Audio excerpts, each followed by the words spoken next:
সকাল সকাল শাড়ি ঠাড়ি পরে একেবারে রেডি হয়ে হাওড়া স্টেশন পৌঁছে গেছি। তার মানেই নতুন একটা গন্তব্য।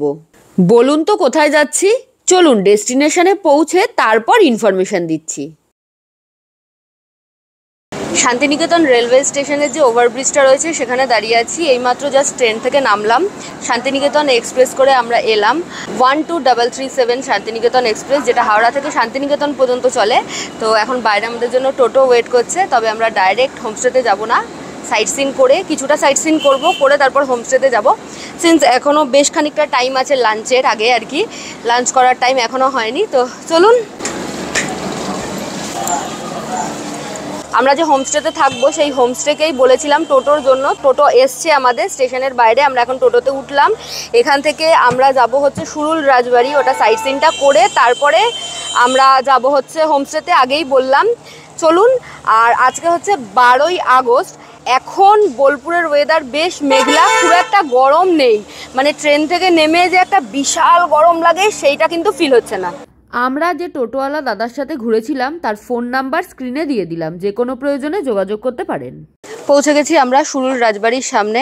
ভেতরে ঢুকবো, তবে তার আগে আম পান্না খাবো। প্রচণ্ড গরম লাগছে। দাদু দেখলাম বসেছে অনেক রকমের শরবত নিয়ে, ঠান্ডা আম পান্না, লেবুর শরবত, তারপরে কাঁচা আমের শরবত, এরকম অনেক কিছু নিয়ে। তো আমি আম পান্না খাবো, 20 টাকা করে নিচ্ছে। আর এই সুরুল রাজবাড়িতে ঢোকার জন্য কিন্তু পার হেড 10 টাকা করে টিকিট রয়েছে।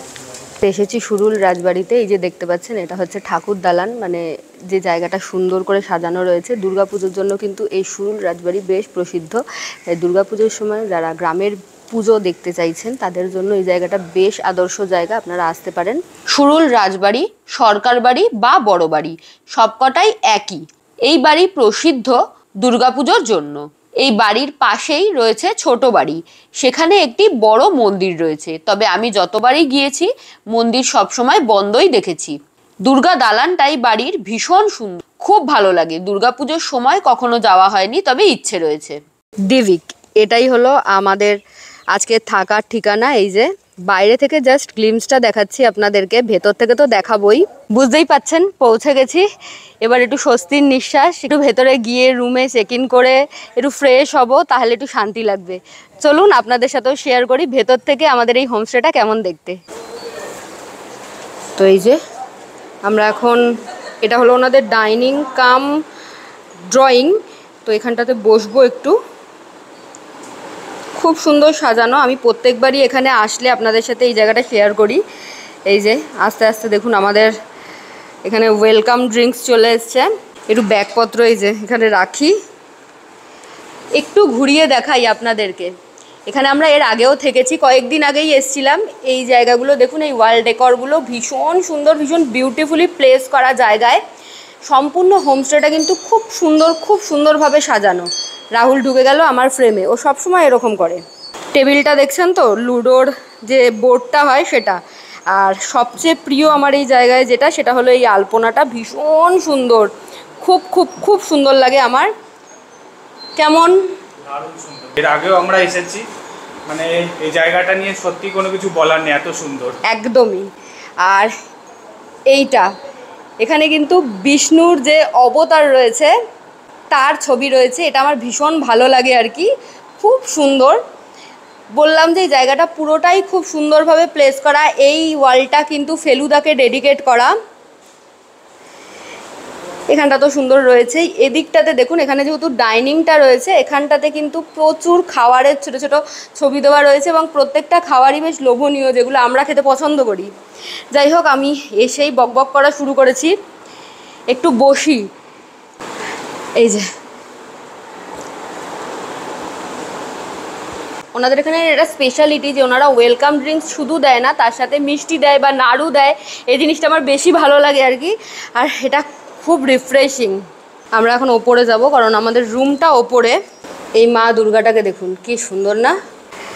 সম্পূর্ণ সিঁড়িতে কিন্তু, মানে সিঁড়ি থেকে ওঠার যে জায়গাটা এরকম সুন্দর সাজানো রয়েছে। এইদিকে আমাদের বাংলার ঐতিহ্য টেরাকোটা, তার উপরেও একটা পেন্টিং রয়েছে খুব সুন্দর। আমরা যে হোমস্টেতে ছিলাম, হোমস্টের নাম হলো ডিভিক সোলফুল স্টে। ফোন নাম্বার আমি স্ক্রিনে দিয়ে দিলাম, যে কোনো প্রয়োজনে যোগাযোগ করতে পারেন। এই জায়গাটা দেখুন, একটা ওপেন টেনিস টাইপের, খুব সুন্দর এই জায়গাটা। এই জায়গাটাতে অন্য সময় না খাট টাট এ সমস্ত দিয়ে সাজানো থাকে, এখন বর্ষার সময় বলে মেবি হয়তো সেগুলো নেই, তবে এখানে বিন ব্যাগ আছে, আপনারা বসে রিল্যাক্স করতে পারবেন। ও বিকেলে পেতে দেবে, বৃষ্টি না হলে বিকেলে পেতে দেবে বলেছে। চলুন, এই রুমটাও, এর আগেও আমরা এই রুমটাতে ছিলাম।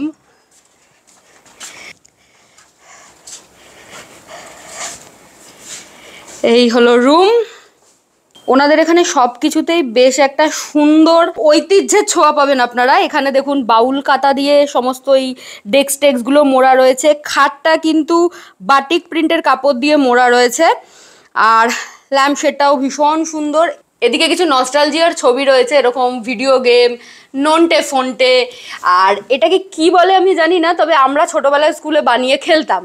এখানে কিছু কার্টুন পিকচার, ও এসটিডি বুথ, পিসিও। আমাদের ছোটবেলার সাথে মানে 90s-এর যারা কিড রয়েছি, আমরা কিড নই, এখন বুড়ো হয়ে গেছি, আমাদের ছোটবেলা মনে করিয়ে দেওয়ার জন্য এই জায়গাটা একদম অ্যাপ্রোপ্রিয়েট। এই জায়গার এই রাফেলটা আমার বেশ মনে হয় একটা রাজকীয় ফিল দেয় আর কি। সম্পূর্ণ রুমটা ভীষণ ভীষণ ভীষণ সুন্দর। কিছু জিনিস আছে যেগুলো দেখানোর মতো, যেরকম এই ওয়ার্ড্রপটাও এখানে সুন্দর বাটিক প্রিন্ট দিয়ে মোড়া। আর ওয়ার্ড্রপের ভেতরে কি কি আছে সেটা আপনাদেরকে একটু দেখাতে আমি উৎসাহী। এই যে এখানে তো কোলবালিশ রয়েছে, এক্সট্রা পিলো টিলো রয়েছেই।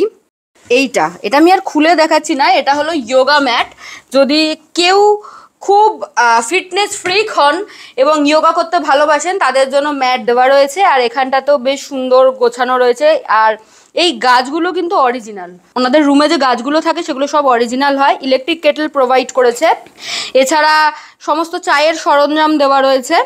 এখানে একটা টি বাস্কেট দেওয়া রয়েছে। আর এখানে একটা যারা ওয়ার্ক ফ্রম হোম করেন বা যারা এসে টুকটাক কাজ করবেন ভাবছেন তাদের জন্য এই জায়গাটা বেশ ভালো। একটা ওয়ার্ক ডেস্ক রয়েছে, তার উপরে বেশ কিছু বইও রয়েছে পড়ার জন্য, তবে ঘুরতে এসে পড়াটা আমি পার্সোনালি খুব একটা প্রেফার করি না। এখানে টিভি রয়েছে, আর এখানে রয়েছে একটা মিনি বার, মিনি নয় এটা হচ্ছে মাঝারি বার আর কি, মানে মাঝারি টাইপের একটা ফ্রিজ রয়েছে এই যে। আর রুমটা কিন্তু বেশ খোলামেলা, চারিদিক দিয়ে জানলা টালনা রয়েছে। এখানে তো আরেকটা ডেস্ক রয়েছে, বেডসাইড টেবিল যেটাকে আর কি আমরা বলি। AC room obviously. আর যে জিনিসটা আমার প্রত্যেকবার আসলেই দেখাতে ইচ্ছা করে সেটা হলো এই ল্যাম্পগুলো। দেখুন ট্যাক্সি, আমাদের কলকাতার ঐতিহ্য ইয়েলো ট্যাক্সি। রুমের ভাড়া কত? এই রুমের ভাড়া আমরা এখন রয়েছি 3000 টাকায়। তার সাথে কমপ্লিমেন্টারি কী কী রয়েছে সেটাও বলে দিই। কমপ্লিমেন্টারি রয়েছে নেক্সট ডে ব্রেকফাস্টটা কমপ্লিমেন্টারি রয়েছে। আর আপনারা যে স্টেশন থেকে এই হোমস্টে পর্যন্ত আসবেন সেই পিক আপটা টোটো করে আপনাদেরকে এই হোমস্টে পর্যন্ত নিয়ে আসা হবে, সেটাও কিন্তু এই রুমের ভাড়ার সাথে কমপ্লিমেন্টারি রয়েছে। চলুন আমি এই ভিডিওটা এখানেই শেষ করব। তবে হ্যাঁ, শান্তিনিকেতন এখন যেই ইনফরমেশনটা ছাড়া একদমই শান্তিনিকেতনের ভিডিও আর কি অচল বলা যায়। শান্তিনিকেতনের ভিডিও ছাড়লে বা ফটো ছাড়লে সবচেয়ে বেশি যেই কোয়ারিটা আসে সেটা হলো, দিদি হাট কোন কোন দিন চলছে বা কোন কোন দিন খোলা। হাট মোটামুটি সপ্তাহের প্রত্যেক দিনই খোলা, বুধবার সম্পূর্ণ হাট বন্ধ, আর শনি ও রবিবার হাটের আকারটা বেশ অনেকটা বড় হয়, অনেক স্টল বসে, অনেক বেশি জিনিসপত্র পাবেন আপনারা। বাকি অন্য সমস্ত দিনেও আপনারা স্টল পাবেন। তবে হ্যাঁ, হাটে কিন্তু কারেন্টের ব্যবস্থা নেই, তাই সন্ধ্যের পরে হাট বসে না। দিনের আলো যতক্ষণ থাকে হাট ততক্ষণই চলে, আর বৃষ্টি পড়লে অবভিয়াসলি হাট বসবে না, এটাই খুব স্বাভাবিক। আমি এই ভিডিওটা এখানেই শেষ করছি। নেক্সট ভিডিও আসছে খুব তাড়াতাড়ি, তাই সঙ্গে থাকুন আর দেখতে থাকুন শৈলীজ লাইফস্টাইল।